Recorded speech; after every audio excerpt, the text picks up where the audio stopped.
Hi, you're watching my channel, Cloud Busted. So I picked up this Traxxas Bigfoot a few months ago.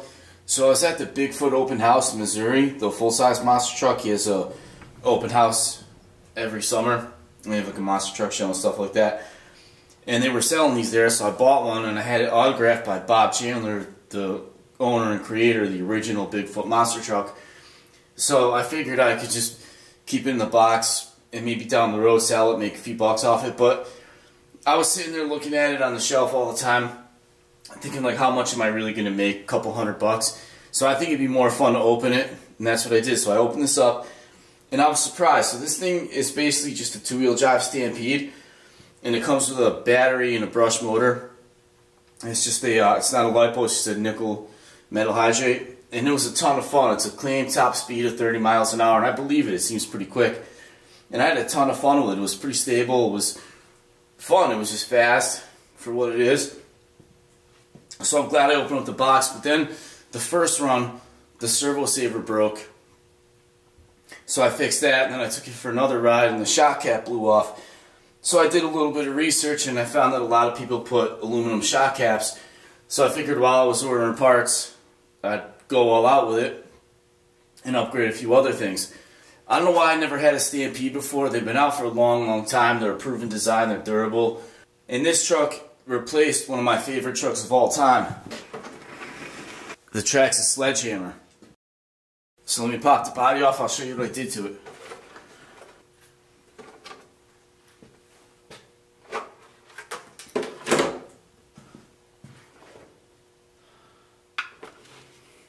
So instead of just buying the shock caps, I went with the Integy billet machine stage 1 conversion, which comes with shock caps, all the outer hubs and knuckles, front and rear. Comes with aluminum wheel adapters, and also new wheel nuts. And I think I got them in blue, but you can get whatever color you want. And these green things, they're just shock spacers I had kicking around from a different project, so I just put those in there.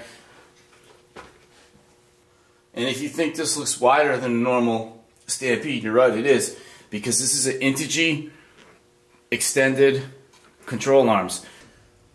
Right there you can see the difference in length between the stock arm and the Integy extended length arm.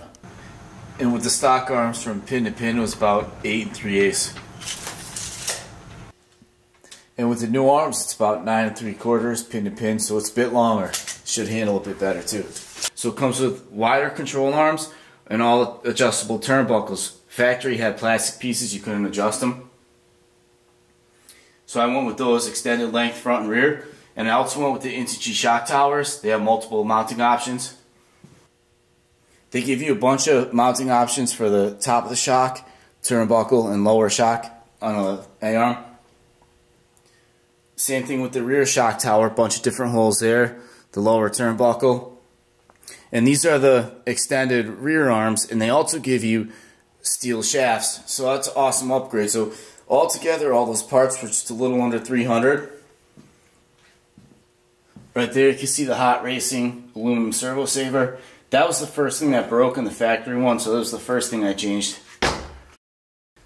And one other upgrade I got that I haven't put on yet is this. This is a Hot Racing gearbox assembly.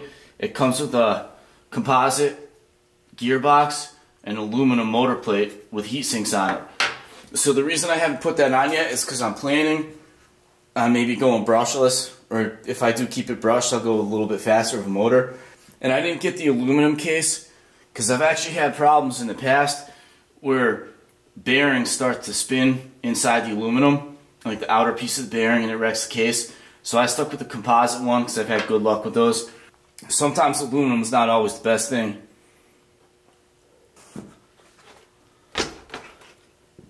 And then another upgrade I did, which was free but helped out a lot, I lowered the body. So normally on this rear body mount there's 3 holes, and this sits up higher. So I just cut the bottom one off and used the 2 upper holes. And then in the front I just took these screws out and lowered the body post down so that there's 2 holes showing up there. I think out of the box there were like 4 holes showing. So you could definitely see that this truck now sits way lower and wider than it did out of the box, which Helps big time with handling. And one other modification I had to do is because I lowered the body down, I had to trim the front bumper. So right here you can see where I cut the hoop off. It had a little extra hoop coming up, but that wouldn't allow it to fit. It would hit the bumper. So I just cut that off. If you're going to do that, you should probably file it smooth, but I didn't do that. Maybe I will. So now I'm going to take this thing for a ride, start tuning the suspension, see how it goes. And also stay tuned, I got a pretty cool project coming up with another truck, not this one. But if you take a look right here, right there's about $1,500 worth of parts, and I got a lot more on the way. So I got a pretty big dollar build coming up, so you're definitely going to want to subscribe. Don't miss that. Take care, thanks for watching.